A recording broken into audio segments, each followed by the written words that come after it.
नमस्कार दोस्तों, prelims master series में आपका स्वागत है। पॉलिटी के तहत हमारा आज का टॉपिक है प्रमुख संविधान संशोधन।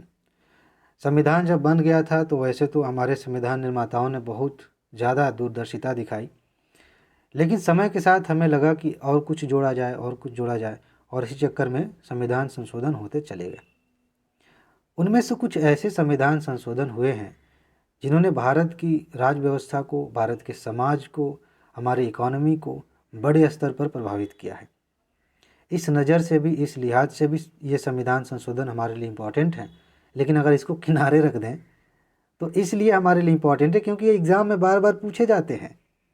यानी कि आज हम उन संविधान संशोधनों की बात करेंगे जो हमारी परीक्षाओं में, यूपीएससी की परीक्षा में, चाहे पीसीएस की परीक्षा में बार बार घुमा फिरा कर पूछे जाते हैं। तो चलिए शुरू करते हैं और देखते हैं कि कौन कौन से संविधान संशोधन हमारे लिए इम्पोर्टेंट हैं। ओके, देखिए सबसे पहला संशोधन कब हो गया था? 1951 में ही हो गया था। और इस संविधान संशोधन में हुआ क्या कि राज्य को शक्ति दे दी गई कि जो लोग सामाजिक आर्थिक रूप से पिछड़े हैं उनके लिए विशेष उपबंध किए जा सकते हैं, बेसिकली आरक्षण दिया जा सकता है। और हमने एक वीडियो में डिस्कस किया था कि संविधान में 9वीं अनुसूची जोड़ी गई, और 9वीं, इसके बारे में हमने काफ़ी अच्छे से बात की थी संक्षिप्त में। तो 9वीं अनुसूची जोड़ी गई, ये पहला संविधान संशोधन था। कब की बात है? 1951 की बात है, ध्यान रखिएगा इसको। आगे बढ़ते हैं। फिर एक इम्पॉर्टेंट संविधान संशोधन है, वो है 24वां। क्या है इसमें, क्या हुआ, क्या था? पहली बात ये ध्यान रखिए कि 1971 में हुआ था। कभी कभी ऐसा होता है कि इनका ये जो साल है ना, ये काफ़ी मायने रखता है, यहाँ से प्रश्न घुमाए जा सकते हैं। ध्यान रखिए 24वां संशोधन 71 में हुआ था। और ये कहा गया, संशोधन कौन करता है ये थोड़ा सा समझ लीजिए। संविधान में संशोधन करने की शक्ति सिर्फ एक संस्था के पास है, और वो है हमारी संसद, देश की संसद। केंद्रीय सरकार में जो संसद है वो विधायिका, राज्य विधायिका नहीं। संविधान में संशोधन करने की शक्ति संसद के पास है। वो अपने हिसाब से वो संशोधन करेगी। अपने हिसाब से का मतलब ये नहीं कि मूल ढांचे में बदलाव कर दे। यही सब तो लड़ाई आगे चल रही थी न्यायपालिका और संसद के बीच में। तो संविधान कुछ भी संसद कुछ भी बदल सकती है संविधान में, लेकिन मूल ढांचा नहीं बदलना चाहिए। ठीक है, तो संसद जो है लेके आई संशोधन 24वां, और इसमें कहा गया कि मूल अधिकारों में संशोधन करने की शक्ति किसके पास है? संसद के पास है। और ये बात आई कहाँ से? ये वो समय है, ये वो दौर है जब हरित क्रांति आ चुकी है। भूमि सुधार के बड़े बड़े काम चल रहे हैं, योजनाएं चल रही हैं, और बहुत सारे जमींदार, बहुत सारे अमीर लोग जिनके पास बड़ी बड़ी भूमि है, वो सुप्रीम कोर्ट में जा रहे हैं और ये कह रहे हैं कि ये तो हमारा मूल अधिकार है, संपत्ति का अधिकार मूल अधिकार था तब तक, तो इसमें हम कटौती कैसे की जा सकती है? तो संसद ने कहा संशोधन करके कि भाई संविधान में लिख दिया गया है कि हम मूल अधिकार में बदलाव कर सकते हैं। ठीक है, ये इंपॉर्टेंट बात है। इसके बाद संविधान संशोधन विधेयक जो आएगा उस पर राष्ट्रपति मंजूरी देंगे, ये आवश्यक कर दिया गया। राष्ट्रपति कुछ आगे पीछे नहीं बतिया सकते। अगर संसद ने कह दिया कि हमने ये अमेंडमेंट कर दी तो राष्ट्रपति कहेंगे ठीक है, कहाँ सिग्नेचर करना है वो कर देंगे। ठीक है, ये हम पढ़ेंगे आगे कि कोई भी संशोधन हो, कोई भी कानून हो, जब तक राष्ट्रपति उस पर साइन नहीं करेंगे वो पूरी तरह से पारित नहीं माना जाएगा। ठीक, आगे बढ़ते हैं। तो फिर 25वां संविधान संशोधन हुआ उसी साल 1971 में, और संपत्ति के अधिकार में कटौती कर दी। अभी हटाया नहीं गया, ध्यान रखिएगा। संपत्ति के अधिकार में कुछ कटौती की गई। ये 25वां संविधान संशोधन की बात है 1971 की। लेकिन उसके बाद जो सबसे ज़्यादा इम्पोर्टेंट है वो है 42वां संविधान संशोधन 1976 की बात है। कभी कभी पूछ लिया जाता कब हुआ था। इसको आप मिनी कॉन्स्टिट्यूशन कह सकते हैं, कहा जाता है, क्योंकि संविधान में बहुत ही व्यापक बदलाव किए गए थे। बहुत सारी चीज़ें जोड़ी गई थी, बहुत सारी चीज़ें घटाई गई थी। तो देखते हैं क्या हुआ था। बहुत ज़्यादा, अगर पूरे संविधान संशोधन वाले चैप्टर को आप देखें तो सबसे सबसे सबसे ज़्यादा इम्पोर्टेंट यही है। ध्यान से देखिए इसमें क्या हुआ था। जो हमारी प्रस्तावना है उसमें 3 शब्द जोड़े गए थे, समाजवादी, पंथ निरपेक्ष और अखंडता। इस बार 2021 में प्री में क्वेश्चन एक आया था प्रस्तावना से संबंधित। अगर ये लाइन अगर आपको पता होती तो आप आसानी से उस प्रश्न का उत्तर दे सकते थे। बहुत आसान प्रश्न था, तो इसको आप ध्यान में रखेंगे। ये बदलाव जब 42वां संविधान संशोधन हुआ तो प्रस्तावना में 3 शब्द जोड़े गए। हम भारत के लोग, ये सारी बातें हैं ना, उसमें जगह जगह पे इसको फिट कर दिया गया। आगे मूल कर्तव्य जोड़ा गया। मूल कर्तव्य हैं, अभी आप देखिए एक लिस्ट है कि भारत के नागरिक होने के नाते हमारे कुछ कर्तव्य भी हैं, इनको जोड़ा गया। और भाग किस में जोड़ा गया? 4 क में जोड़ा गया। भाग 4 क में मूल कर्तव्य जोड़ा गया, ये भी ध्यान रखेंगे आप। आगे इसी संविधान संशोधन में ये कहा गया, ध्यान से सुनिएगा, राष्ट्रपति जी कैबिनेट की सलाह मानने के लिए बाध्य हैं। कैबिनेट में मंत्री होते हैं, प्रधानमंत्री होते हैं, वो सलाह देते हैं राष्ट्रपति को और राष्ट्रपति उसके अनुसार अपनी सरकार चलाते हैं। नाम की सरकार, मतलब ऐसी व्यवस्था हमारे यहाँ है कि कहा जाता है कि राष्ट्रपति कैबिनेट की सहायता से सरकार चलाते हैं, लेकिन असली शक्ति उनके पास है नहीं। तो फिलहाल कैबिनेट की सलाह मानेंगे राष्ट्रपति, बाध्य है, मानना ही पड़ेगा, ये कह दिया गया। और अधिकरण जोड़े गए, ट्रिब्यूनल्स जोड़े गए भाग 14 क में। ये अधिकरण का मतलब ये होता है, सिंपल समझिए, बहुत सारे ऐसे केसेस होते हैं। देखिए न्यायपालिका के बाद दुनिया भर के मामले जा रहे हैं, लगातार मामले बढ़ते ही जा रहे हैं, सॉल्व नहीं हो रहे। तो कुछ ऐसी चीज़ें होनी चाहिए कि मतलब किसी खास तरह के मामले के लिए हमने अधिकरण बना दिया, उससे संबंधित मामले वहाँ जाएं, एक तरह से कोर्ट है, ठीक है, और वो मामले सुन लिए जाएं, निपटा दिए जाएं। तो इस तरह से अधिकरणों की व्यवस्था की गई और ये भाग 14 क में जोड़ा गया। ठीक है, बहुत इंपॉर्टेंट है। इसमें एक और बात की गई, 1971 की जनगणना के आधार पर 2001 तक लोकसभा और राज्य विधानसभाओं की सीटें जो हैं वो तय कर दी गई। यानी कि ये कहा गया कि 2001 तक लोकसभा में जितनी सीटें हैं उतनी ही रहेंगी, उनमें फेरबदल नहीं होगा। राज्य विधानसभाओं में जितनी सीटें हैं उनमें कोई बदलाव नहीं होगा, इतनी की इतनी रहेंगी, ये व्यवस्था की गई। हम बात कर रहे हैं 42वें संविधान संशोधन की, जो 1900 कब हुआ था? 76 में हुआ था। आगे बढ़ते हैं। ये देखिए, संविधान संशोधन को न्यायिक समीक्षा से बाहर कर दिया गया। इसका क्या मतलब हुआ? ध्यान से सुनिए, बहुत गंभीर बात है।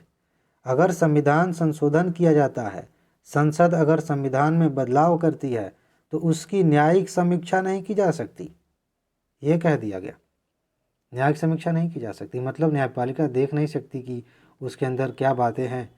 देखिए, एक चीज़ गलती नहीं होनी चाहिए आपसे, संविधान संशोधन में क्या कहा गया था, हो सकता है कि आज वर्तमान समय में वो बात बदल चुकी हो, जैसे कि ये लाइन।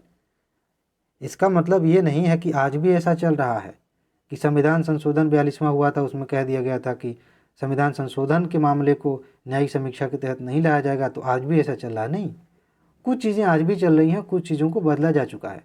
हमें सिर्फ ये देखना है कि उस संविधान संशोधन में बात की क्या गई थी, उसको अभी तक ओढ़ा नहीं लेना अपने पे कि अभी भी चल रहा। ठीक है, बहुत सारी चीज़ें समय के साथ बदली हैं, स्पेशली इसमें से बहुत सारी चीज़ें हैं 44वें संविधान संशोधन में हटा दी गई, क्योंकि सरकार बदल गई, पार्टी बदल गई, इन्होंने अपने हिसाब से चीज़ें की। ठीक है, तो ये बात है। आगे देखिए, 3 नीति निर्देशक तत्व जोड़े गए।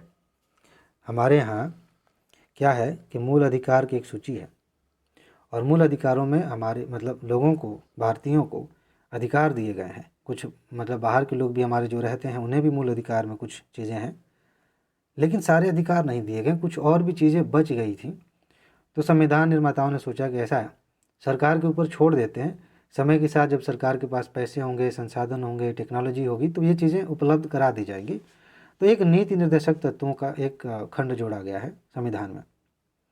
उसी के तहत कुछ नीति निर्देशक तत्व और जोड़ दिए गए, उसी लिस्ट में जाकर जोड़ दिया गया। क्या था?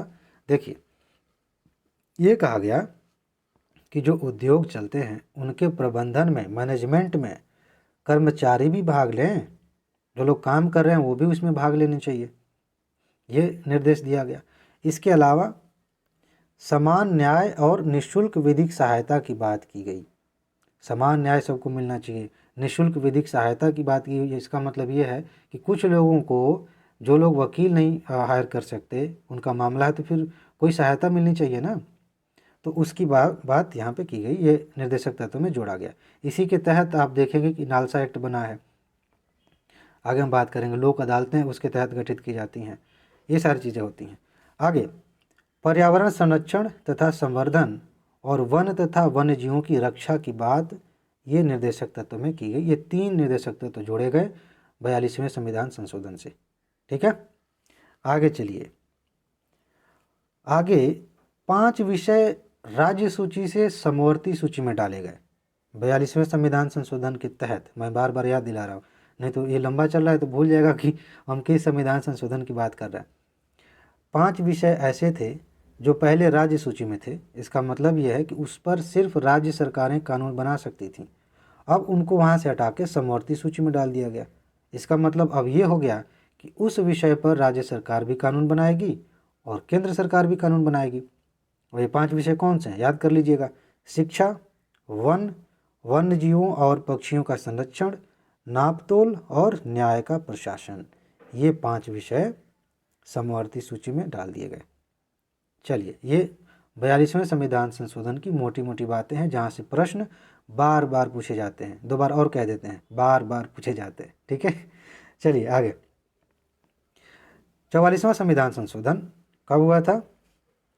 78 में हुआ था, 78 में। अब देखिए यहाँ पे क्या हुआ।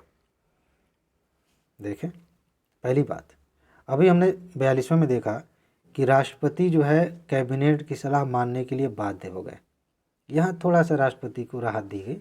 कहा गया कि ऐसा है कि कैबिनेट की सलाह आपको अच्छी नहीं लगती तो एक बार वापस कह दीजिए कि यार देख लो, एक बार फिर से विचार कर लीजिए, आप लोग क्या बता रहे हैं, मतलब ऐसे कुछ भी।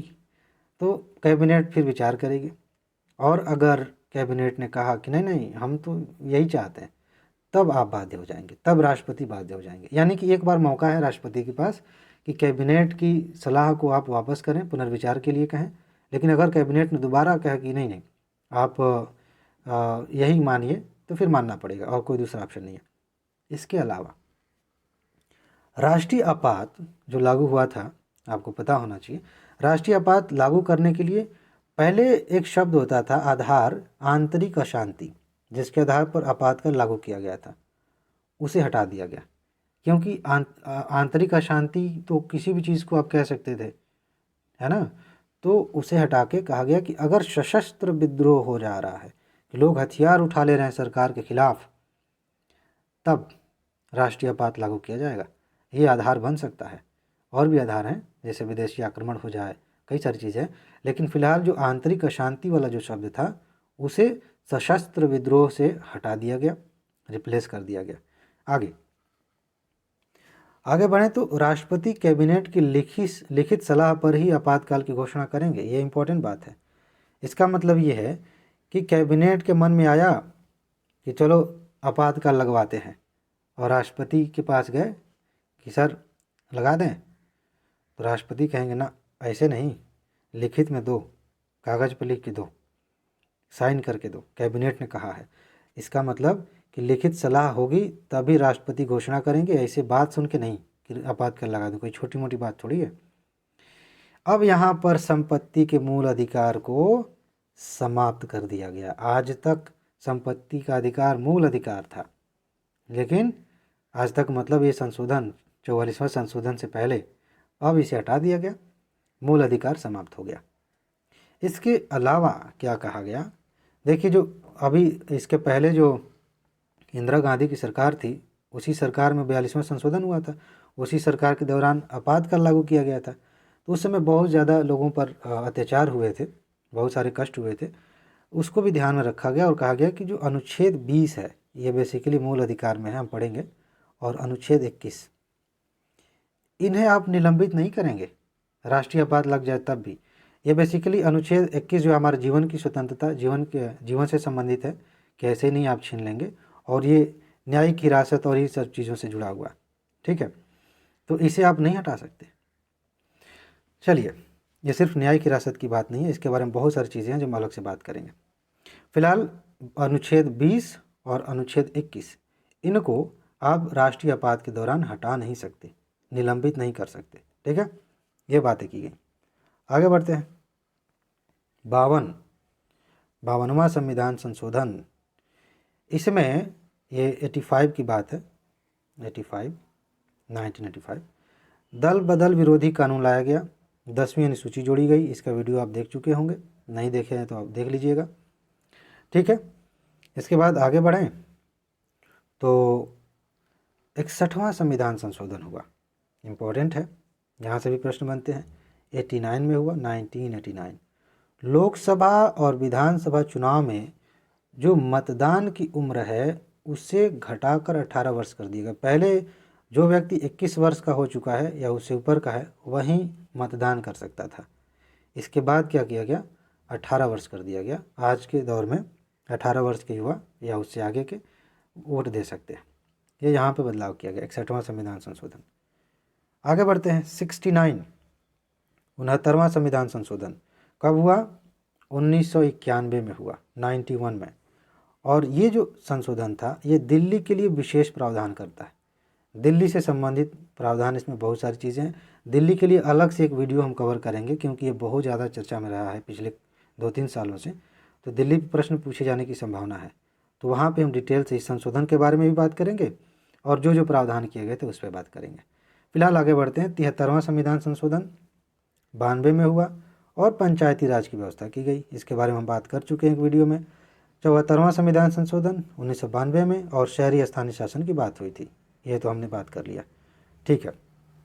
आगे बढ़ते हैं 86वां संविधान संशोधन हुआ है 2002 में। और प्राथमिक शिक्षा जो है, प्रारंभिक शिक्षा है, उसे मूल अधिकार बना दिया गया। 6 से 14 साल के बच्चों को निःशुल्क पढ़ाई मतलब शिक्षा दी जाए, ये मूल अधिकार है उनका। और अनुच्छेद 21A जोड़ा गया, 21A यह जोड़ा गया। आगे बढ़ते हैं। 87वां संविधान संशोधन होता है 2003 में और इसमें क्या कहा गया कि निर्वाचन क्षेत्रों के पुनर्निर्धारण का जो आधार है वो 2001 की जनगणना होगी। मतलब अब तक जो चला आ रहा था निर्वाचन क्षेत्र, मतलब एक क्षेत्र में कितने लोग, जनसंख्या कितनी होगी, ये सारी चीज़ें तय की गई थी, वो 1971 की जनगणना के आधार पर था, हमने देखा एक जगह। लेकिन 2003 में जो संशोधन हुआ उसमें कहा गया कि अब 2001 की जनगणना में जो आंकड़े आए हैं जनसंख्या के क्षेत्र के, उसके आधार पर जो निर्वाचन क्षेत्र हैं वो तय होंगे और ये व्यवस्था 2026 तक रहेगी। ध्यान रखना, 2026 में फिर हो सकता है कि बदलाव हो और 2011 की जनगणना के जो आंकड़े हैं उसके आधार पर व्यवस्था हो, ठीक है। आगे बढ़ते हैं।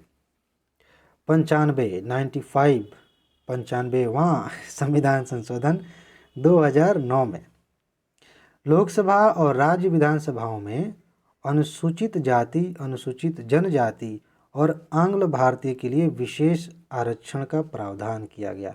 ये इम्पोर्टेंट क्यों है पता है, क्योंकि ये 2020 तक ही था और 2020 के बाद से ये जो आंग्ल भारतीय वाला हिस्सा है इसको हटा दिया गया है, ठीक है। तो अनुसूचित जनजाति और जाति के लिए आरक्षण का तो है, आंग्ल भारतीयों का नहीं है, ये हटा दिया गया। तो ये व्यवस्था कब की गई थी, 2009 में, 95 संविधान संशोधन।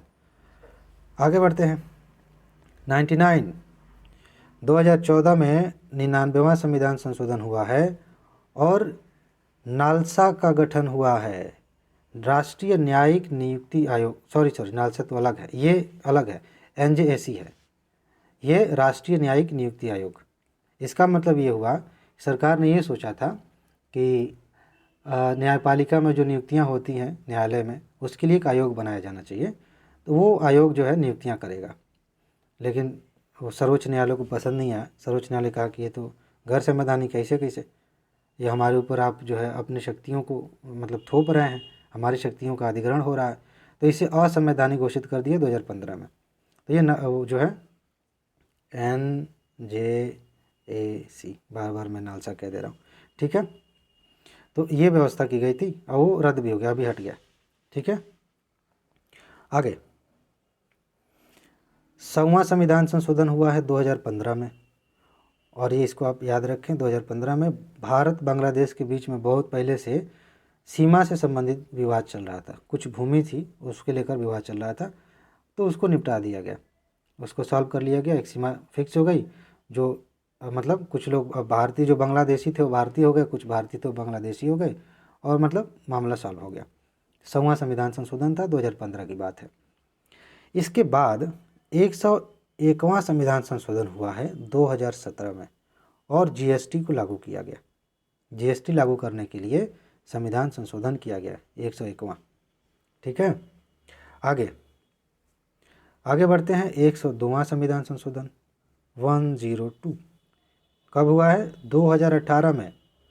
और जो राष्ट्रीय पिछड़ा वर्ग आयोग था, ओबीसी आयोग था, पहले गैर संवैधानिक था। ठीक है, अब जाके इसको संवैधानिक दर्जा दे दिया गया है, बाकायदा इसको संविधान में इसकी जगह है अब। ठीक है, ये व्यवस्था की गई 2018 में, जो संविधान संशोधन आया था 102वां। इसके बाद 2019 में 103वां संविधान संशोधन हुआ, और इसमें आर्थिक रूप से जो कमज़ोर वर्ग के लोग हैं उनको आरक्षण देने की बात की गई थी। कुछ याद आ रहा है? ये है 103वां संविधान संशोधन। और इस तरह से प्रमुख संविधान संशोधन यहाँ कंप्लीट हो गए। कुछ और चीज़ें आती रहेंगी, उनको हम ऐड करते रहेंगे। प्लेलिस्ट आप चेक करते रहिएगा, क्योंकि सारे विषयों की प्लेलिस्ट बनी हुई है, और उसमें जो भी करंट अफेयर्स की चीज़ें आएंगी वहीं पर रखी जाएंगी, ताकि जब आप जाएं प्लेलिस्ट देखने के लिए तो वहाँ आपको करंट अफेयर्स, देखिए करंट अफेयर्स में मैं बार बार कह रहा हूँ, सारा सब कुछ इंपॉर्टेंट नहीं होता। जो इम्पोर्टेंट है उसे हम कवर करेंगे, और जिस विषय के तहत वो आएगा उस विषय में उसकी प्लेलिस्ट में वहाँ हम डाल देंगे। ठीक है, फिलहाल इसमें इतना ही। पढ़ाई करते रहिए, अपना ख्याल रखिए। आगे मिलते हैं फिर किसी और वीडियो में। नमस्कार।